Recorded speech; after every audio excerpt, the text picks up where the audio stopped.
তাদেরকে পদ পড়ে আছে। আমাদের রাজ্যের সরকার সেই শূন্য পদ পূরণ করছে। আগামী দিনে প্রজন্ম আমাদের রাজ্য নেশা মুক্ত হয়। আমাদের রাজ্যের যারা বেকার যুবক যুবতী, আমাদের নতুন প্রজন্ম যাতে নেশার সঙ্গে যুক্ত না হতে পারে, তার জন্য রাজ্য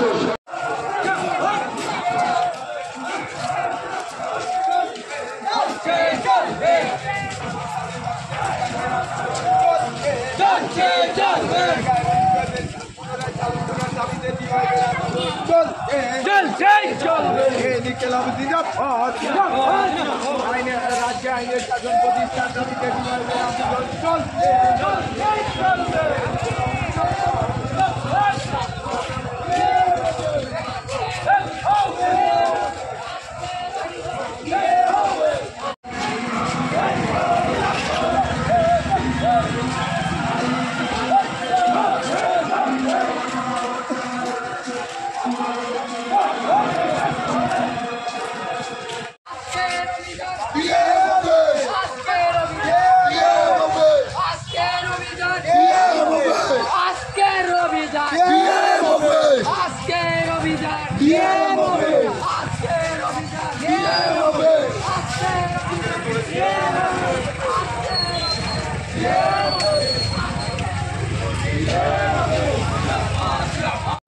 আমাদের রাজ্য সরকার তাদের আইনের আওতায় এনে তাদের ওই কলমের হিসাবে ব্যবহার করে নেশার রঙ্গমা ব্যবসা করছেন।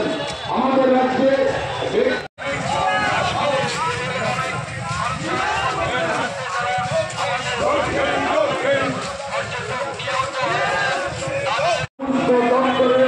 শূন্য পরিচালনা করে আছে তার নিয়ম প্রক্রিয়া চালু করার জন্য আমাদের রাজ্যের বৈশাখী দুটা বৈশাখী ঘরে ওরা সরকারে আসে, কিন্তু আমরা এখন যে বর্তমান যে পরিস্থিতি, ফেডারেশন কেন্দ্রীয় কমিটির অন্যতম সদস্য কমরেড মল্লিকা শীল,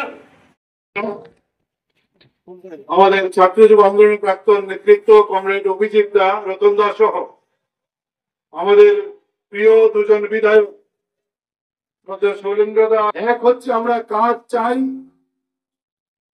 2 নম্বর হচ্ছে যে দুর্নীতি এবং জঙ্গলের রাজত্ব চলছে তার অবসান চাই। 3 নম্বর হচ্ছে রাজ্যে যেভাবে নেশা ভাসিয়ে দেওয়া হচ্ছে তার হাত থেকে রাজ্যকে বাঁচাতে নেশার কিংপিং সাম্রাজ্য যারা চালাচ্ছেন তাদের বিরুদ্ধে পুলিশ এবং প্রশাসনের দিক থেকে কঠোর পদক্ষেপ গ্রহণ করতে হবে। এই 3টা দাবি নিয়ে গোটা রাজ্যের 8টা জেলাতে ডিওয়াইএফআই এবং টিএফ আমরা ঠিক করেছি আমরা মিছিল করব, জেলা শাসকের কাছে যাব, আমাদের দাবিগুলোর কথা বলবো এবং তার বাস্তবায়নে যেন জেলার সর্বোচ্চ আধিকারিক অ্যাডমিনিস্ট্রেশনের যিনি হেড জেলা শাসক তিনি যেন ভূমিকা গ্রহণ করেন। এই দাবিগুলো নিয়েই আমরা জেলা শাসকের কাছে যাচ্ছি। গোটা রাজ্যে কাজের হাহাকার।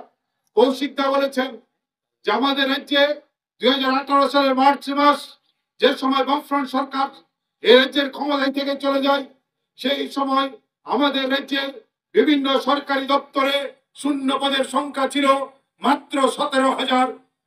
আর তার 7 বছর অতিক্রান্ত আজ যখন 2025 সালের এপ্রিল মাসে আমরা এই জেলা শাসক অভিযান সংগঠিত করছি, তার মাত্র 1 মাস আগে আমাদের রাজ্যের বিধানসভার অধিবেশন শেষ হয়েছে সম্ভবত এপ্রিল মাসের 2 তারিখ। যে তথ্য বিধানসভায় আমাদের রাজ্যের বিজেপি এবং তীব্রতার জোট সরকার পেশ করেছেন, সেই তথ্যে আমরা দেখেছি প্রায় 50,000 শূন্য পদ রাজ্যের সরকারের বিভিন্ন দপ্তরে পড়ে আছে, রাজ্য সরকার পূরণ করছেন না। শুধুমাত্র শিক্ষা দপ্তরে 11,000 উপর শূন্য পদ সরকার পূরণ করছেন না। 6,000 উপর শূন্য পদ শুধুমাত্র স্বাস্থ্য দপ্তরে সরকার পূরণ করছেন না। 8,000 উপর শূন্য পদ শুধুমাত্র ত্রিপুরা পুলিশে নিয়োগ সেখানে পূরণ করছেন না। আমরা দেখছি তার ফলে বেকারের সংখ্যা প্রতিদিন লাফিয়ে লাফিয়ে বাড়ছে। যারা কথায় বলেছিল বিজেপি সরকার আসলে বছরে 50,000 চাকরি হবে, আমরা দেখছি বছরে 50,000 করতে করতে 3.5 লাখ যখন চাকরি হওয়ার কথা ছিল গত 7 বছরে, আর এখন তথ্য বলছেন 7.5 লাখ চাকরি তো দূর, মুখ্যমন্ত্রী এখন বলছেন মাত্র 16,000 গত 7 বছরে চাকরি হয়েছে, বরং শূন্যপদ তৈরি হয়েছে গত 7 বছরে 50,000-এর উপর। সরকার আনন্দে উল্লাসে সরকার শূন্যপদ তৈরি করছেন। কয়েকজন মন্ত্রী মহাকরণে বসিয়ে রেখেছেন, তারা মাসে 2বার 3বার তাদের দায়িত্বকে, তাদের দায়িত্ব হচ্ছে প্রতারণা করার হেডমাস্টার হিসাবে মহাকরণে কয়েকজন মন্ত্রী নিয়োগ করেছেন। তারা কয়েকটা পোস্টের নামে, একজন 1 সপ্তাহ আগে ইংরেজিতে, তার কয়েকদিন পর একই পোস্টে আরেকজন মন্ত্রী হিন্দিতে বাংলাতে তারা ব্রিফ করেন। শূন্যপদ পূরণের ক্যাবিনেটের সিদ্ধান্ত হয়েছে বলে তারা সাংবাদিক সম্মেলন করে দেখান। সাংবাদিক সম্মেলনের পর কখনো ইংরেজিতে, কখনো বাংলাতে, কখনো হিন্দিতে সাংবাদিক সম্মেলন করে শূন্যপদ পূরণের কথা বলেন। মাসের পর মাস যায়, শূন্যপদের বিজ্ঞপ্তি বেরোয় না, আর যার বিজ্ঞপ্তি বেরোয় ইন্টারভিউর পর বিজ্ঞপ্তি বাতিল হয়ে যায়। সরকার চলছে শুধুমাত্র সরকারি দপ্তরে রেগার মজুরি কাজ করছেন গ্রামের গরিব শ্রমজীবী খেটে খাওয়া মানুষ। কাজ করার পর মাসের পর মাস চলে যাচ্ছে, মজুরি নেই। টুয়েলভের কাজ করছেন শহর নগরের গরিব মানুষ, মজুরি পাচ্ছেন না। বছরে 100 দিন, বছরে 200 দিন, 600 টাকা মজুরি, 340 টাকা মজুরি, নানা প্রতিশ্রুতি ছিল। আজ মজুরিও বাড়ছে না, শ্রম দিবসও বাড়ছে না। ফলে পরিস্থিতি গোটা রাজ্যে কাজের সংকট তৈরি করে দিয়েছেন।